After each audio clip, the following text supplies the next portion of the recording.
Rainah Escat. This is my grade 9 quarter 3 SCI-BILIB experiment number 2, Improvised Airgun.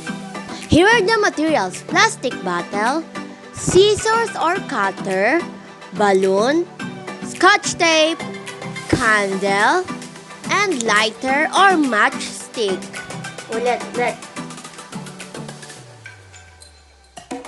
Procedure: using the scissors or cutter, cut out the bottom part of the plastic bottle.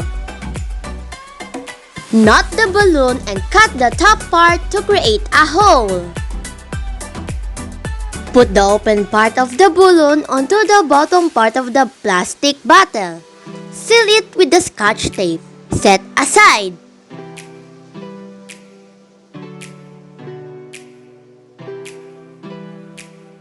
Using a lighter or matchstick, light on the candle. Get your improvised airgun. Point it to the candle. Pull the balloon and release. Observe what will happen. What is this? This is shockwave.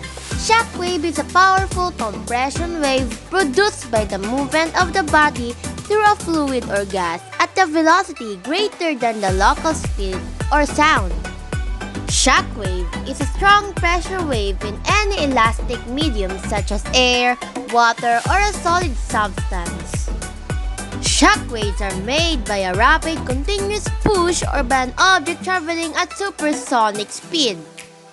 Once again, this is Rainah Escat. Thank you for watching. Bye!